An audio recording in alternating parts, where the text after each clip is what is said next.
carniceiro, Zé, não há na história da vida desse senhor, ele é militante desde os 13 anos, tem 50 anos de militante, não há na história dele uma única aspecto que ele tenha matado alguém. Não é matado milhões, milhares. Nenhuma, nada. Né? Os caras o chamam de carniceiro de Teherã. Que carnificina houve no Irã depois da Revolução? Nenhuma, zero.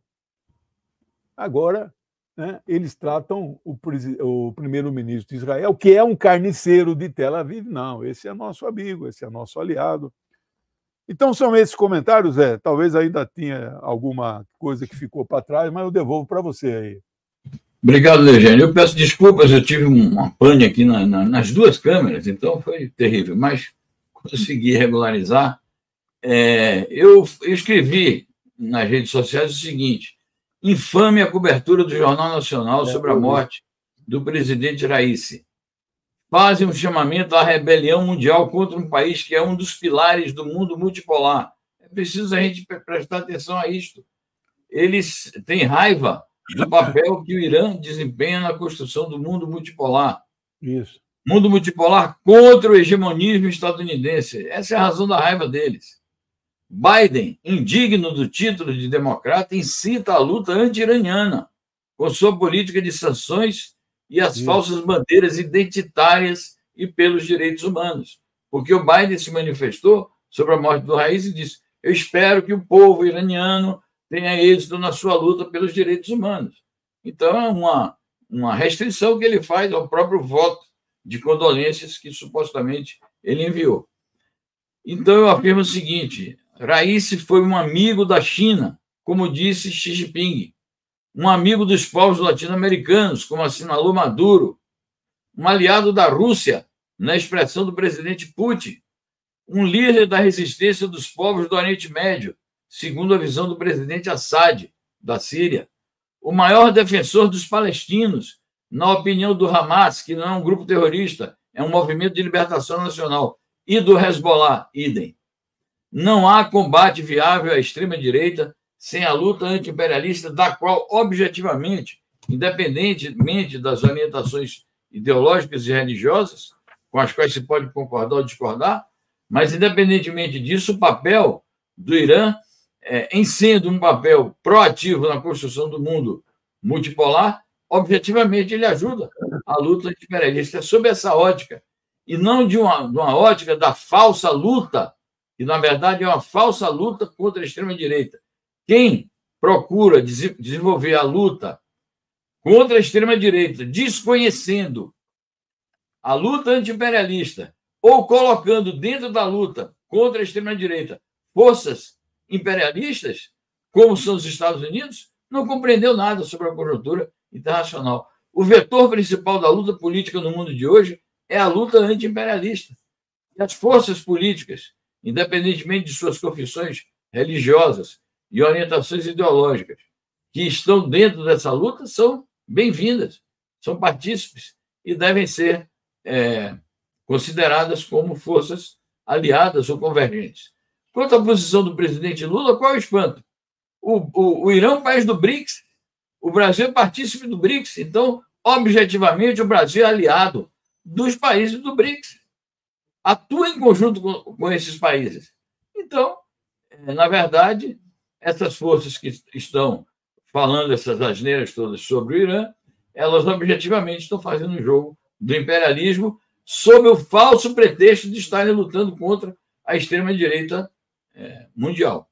É uma luta completamente desfocada se essa luta não for associada à luta contra o neoliberalismo, à luta pela justiça social e à luta contra o imperialismo. Era o comentário que eu queria fazer, meu caro Legiane, passo para você de volta. Eu quero finalizar, é difícil, meus programas por aí nos outros canais têm sido só praticamente esse tema, né?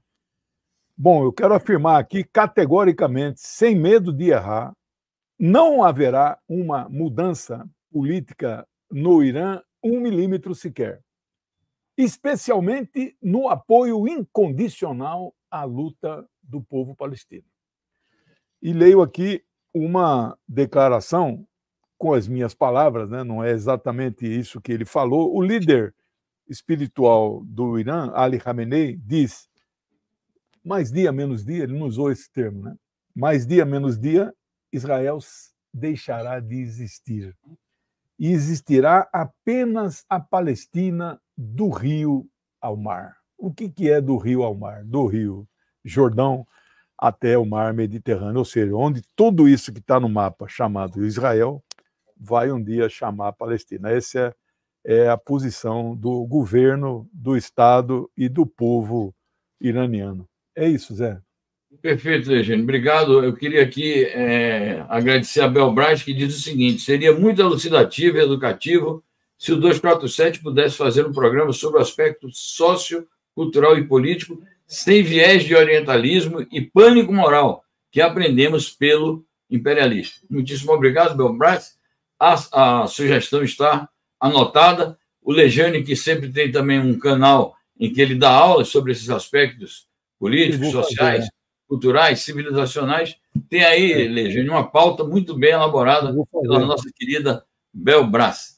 E um amigo aqui já tinha anotado a minha caneca e fez uma restrição a ela, então eu quero agradecer a Natália Araújo, que homenageou a minha caneca, que é a caneca de ninguém mais e ninguém menos que o glorioso Esporte Clube Corinthians Paulista.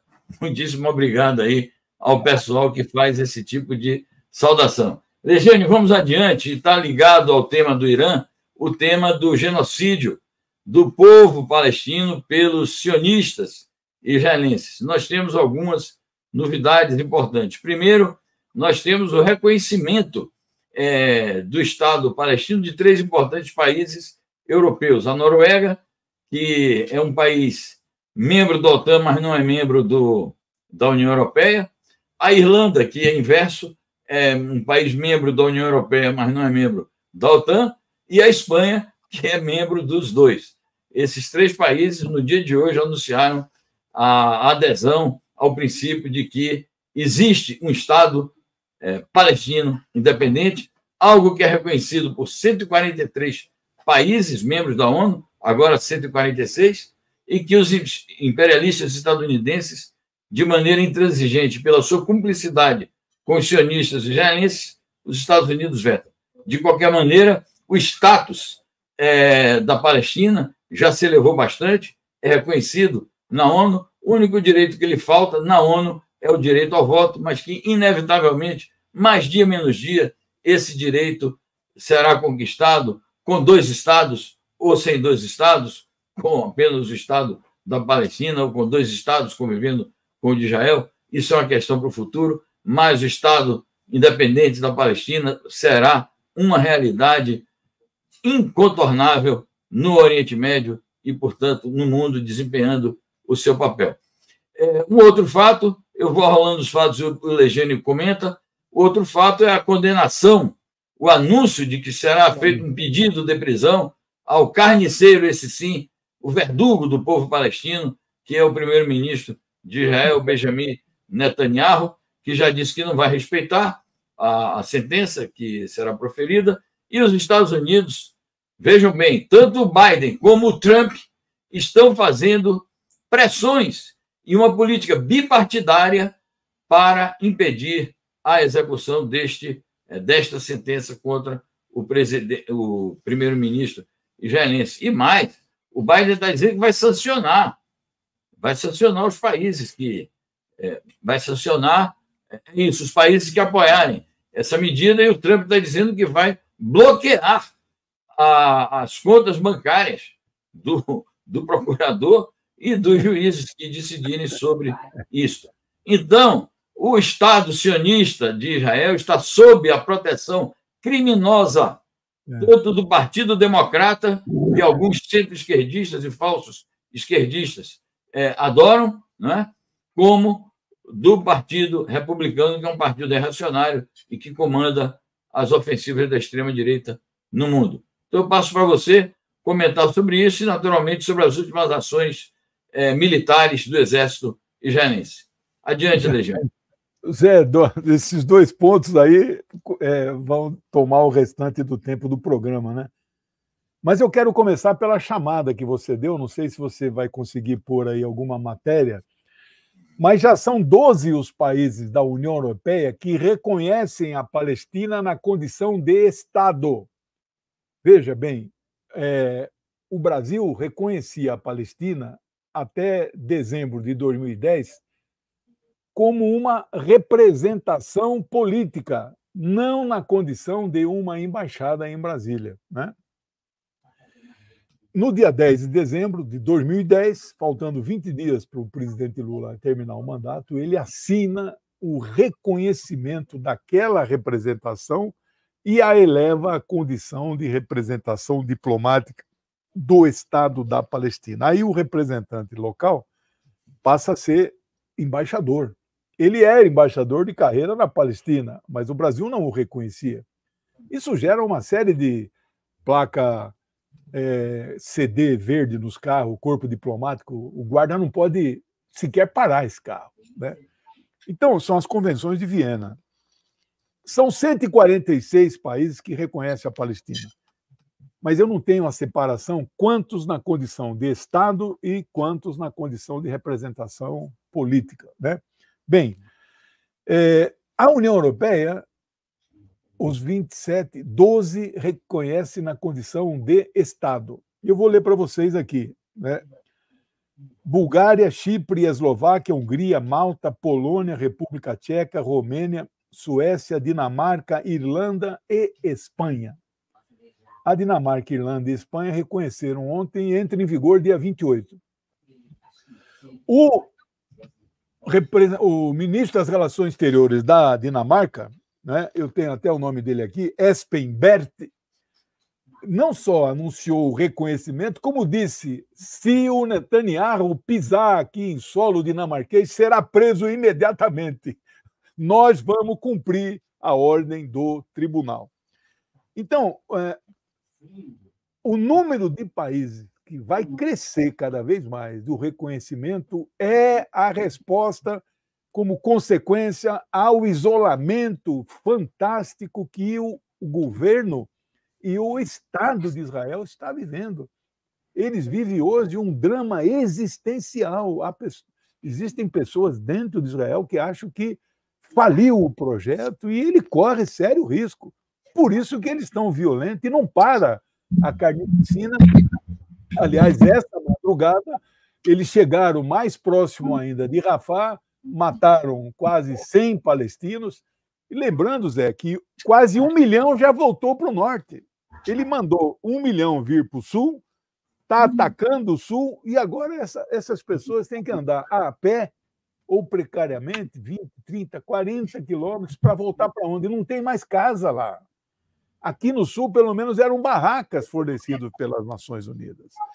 É demais, é uma barbaridade o que está acontecendo. Bom, essa situação de isolamento e de genocídio, ela, então, é um caldo de cultura que levou ao Tribunal Penal Internacional o promotor do tribunal a pedir a prisão sob acusação de genocídio, crime de guerra. Ele usa o termo criminoso de guerra para o primeiro-ministro Benjamin Netanyahu. Qual que é o trâmite? Esse pedido do promotor vai para uma câmara, né? Câmara de 3 juízes. No caso, as 3 são mulheres juízas, né? Uma mexicana, uma húngara e uma do Benin, não é? Evidente, todo mundo está dizendo, a Câmara vai acatar o pedido. Aí sim será expedido o mandato de prisão. Mas preste atenção, há toda uma simbologia por detrás. Netanyahu não será julgado pelo tribunal, infelizmente. Por quê? Ele só será julgado se for capturado em um desses países signatários, são 120 do Tratado de Roma, de 1998. Se ele visitar um desses 120, ele será preso e aí será deportado e levado lá para a Haia. O único caso que aconteceu foi o Slobodan Milosevic. Vocês lembram disso? De triste memória, né? Ele que defendia lá o povo lá contra a OTAN, né, um massacre lá em Belgrado, acabou morrendo na cadeia, né, mas é o único preso.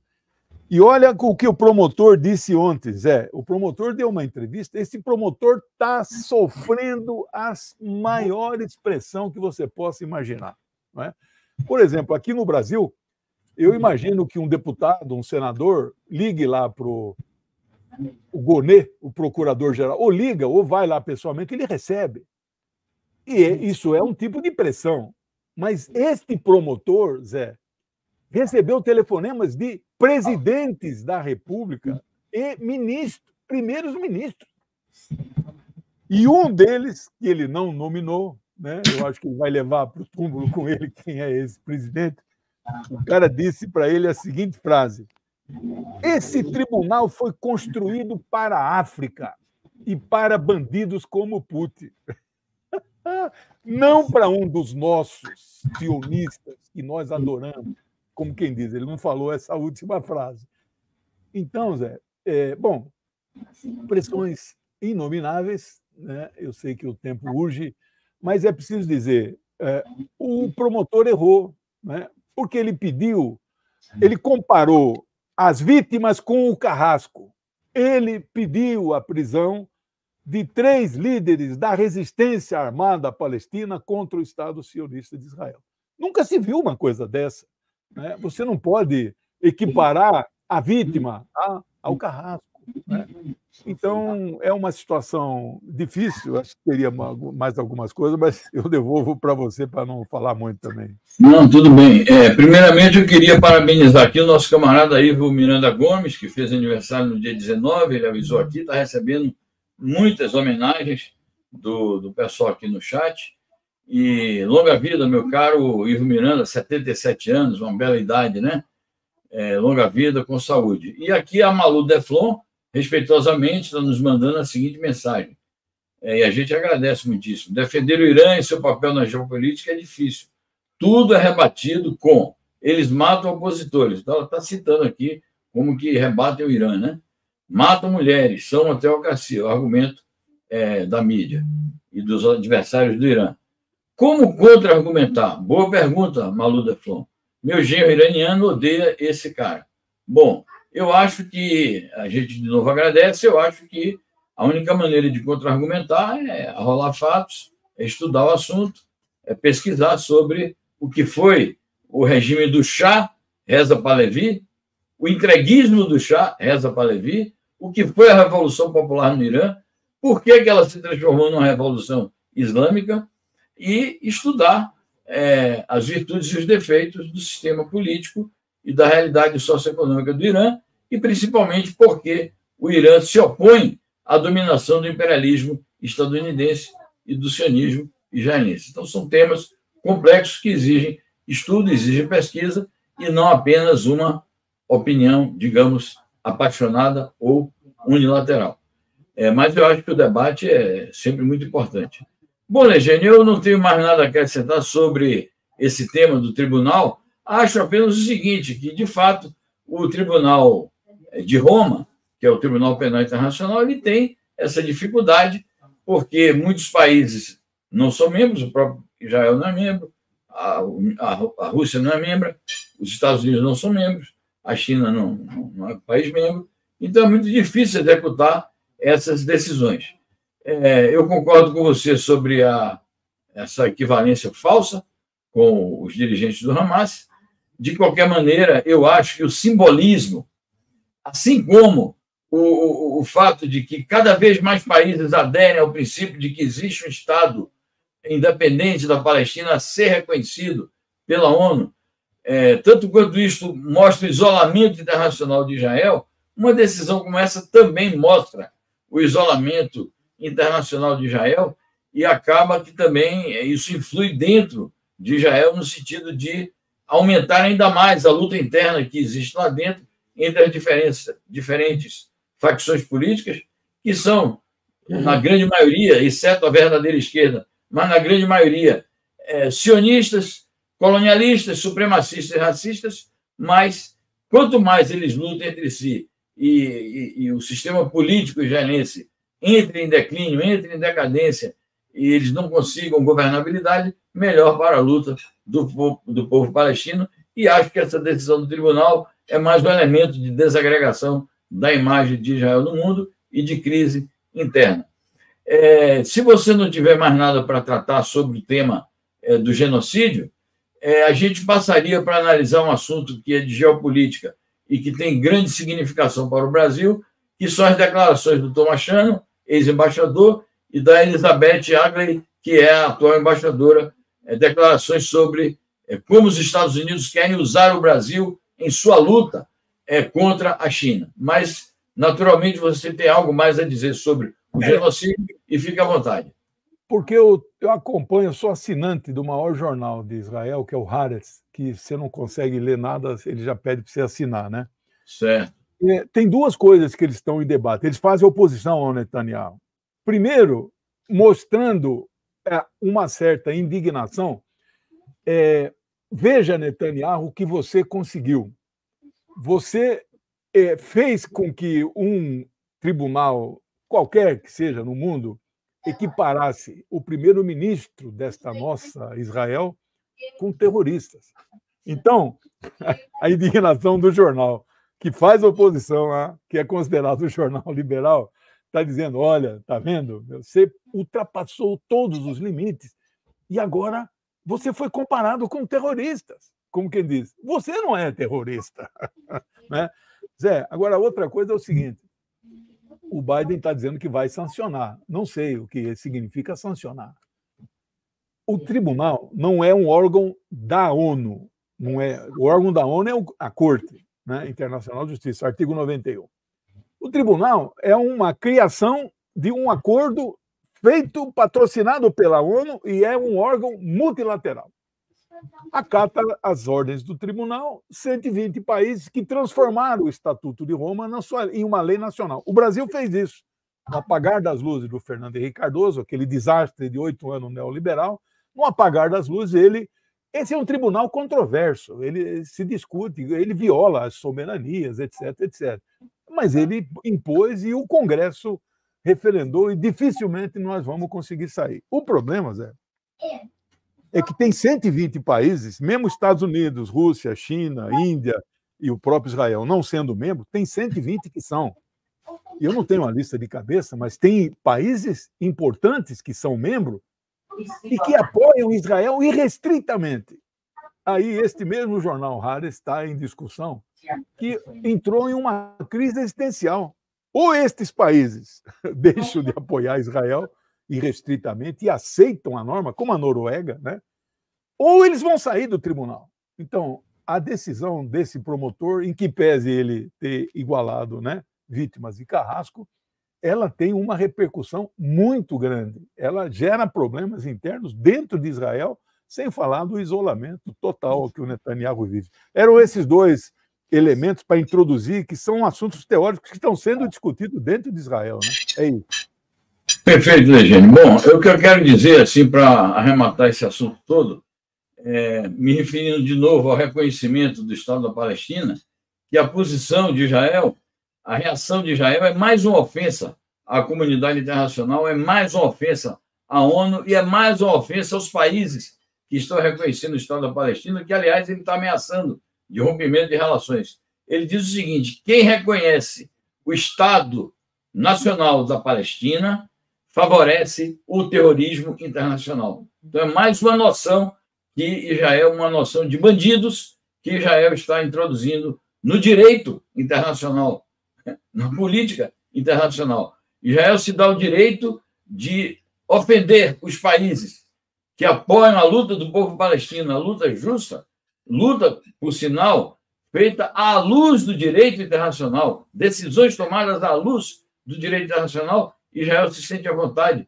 porque é um país pária de dizer que esses países favorecem o terrorismo. Quem favorece o terrorismo é Israel, ao desobedecer a todas as normas do direito internacional e ao praticar este genocídio continuado. Eu queria trazer, então, à tona, meu caro Legênio, meus queridos amigos da comunidade, esse tema sobre as pressões, que, na verdade, são pressões. Não são meras opiniões que eles dão nos jornais. São pressões que os diplomatas estadunidenses estão fazendo sobre o governo brasileiro para que o Brasil seja utilizado como um peão na luta que os Estados Unidos fazem contra a presença da China na América Latina, na América do Sul e no Brasil. Thomas Shannon, que é um ex-embaixador estadunidense no Brasil, diz que a parceria do Brasil com os Estados Unidos é mais vantajosa do que com a China. O mesmo disse há pouquíssimos dias a embaixadora israelense, a embaixadora estadunidense no Brasil, através de uma longa entrevista que ela deu na Folha de São Paulo, oferecendo mundos e fundos ao Brasil para que o Brasil deixe a parceria estratégica. Aliás, 50 anos agora vai fazer, agora no dia 15 de agosto, as relações diplomáticas do Brasil com a China, que o Brasil abandone essas relações e passe a se colocar debaixo do guarda-chuva estadunidense. Quando, em relação à China, o Brasil não está debaixo do guarda-chuva, pelo contrário, o Brasil mantém relações soberanas com a China, defende integralmente os nossos direitos na arena internacional, mas sabe que é muito importante, é muito vantajoso estrategicamente para o nosso país ter essa parceria estratégica abrangente e global com a China. Então, eu passo para você fazer seu comentário sobre mais este ato de insolência de um diplomata estadunidense em relação ao nosso país. É uma tentativa verbal aí de publicamente pressionar o governo do presidente Lula. Não vai mudar 1 milímetro a nossa política de aliança com a China. A China compra o dobro do que os Estados Unidos compram do Brasil por ano, né? 70 bilhões, 80, é o nosso maior comprador. Mas é o nosso parceiro na fundação dos BRICS lá desde 2009. É o nosso parceiro que tem planos de investimento no Brasil, independente de projetos da Rota da Seda, que nós ainda não entramos, de investir no Brasil bilhões, inclusive começando lá pela sua terra, Camaçari, na planta da Ford, vai ser construída uma planta do BYD, que é a maior fabricante, maior do que a Tesla, de carros elétricos do mundo. Mais modernos, mais sofisticados, seguros. Eles, inclusive, têm o piloto autônomo em algumas situações de ultrapassagem. Você pode programar para o computador fazer a ultrapassagem, né? Então, nós não vamos mudar a nossa política em relação à República Popular da China. Portanto, eu encaro esse tipo de... É um pito público. Olha, abandonem a China, fiquem conosco. A relação com a China é ganha-ganha, os dois lados ganham. A relação com os Estados Unidos, só eles ganham. Muito bem, Eugênio. Eu queria aqui comentar a última notícia. Rapidamente, comentar não, na verdade, apenas informar, porque o nosso tempo está praticamente esgotado.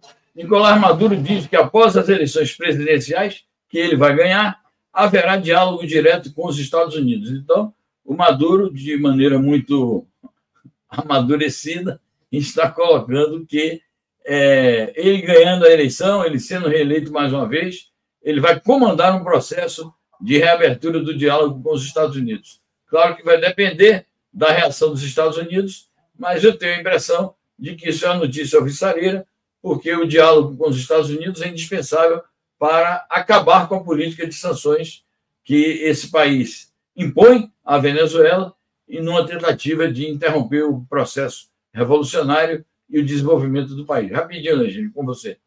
Parabéns aí à Revolução Bolivariana, ao PSUV, ao presidente Maduro. Está mostrando que a Venezuela é o terceiro país mais sancionado do mundo, Zé. Perde para a Rússia e para o Irã. O Irã é o segundo, né? Então, parabéns aí. Apesar de todas as sanções, ele mostra desprendimento. Nós queremos nos relacionarmos bem com os Estados Unidos, não temos nada contra. Nós somos contra interferir nos assuntos internos, então o problema do governo dos Estados Unidos é um problema do povo dos Estados Unidos, né? Parabéns aí ao Maduro, viu, Zé?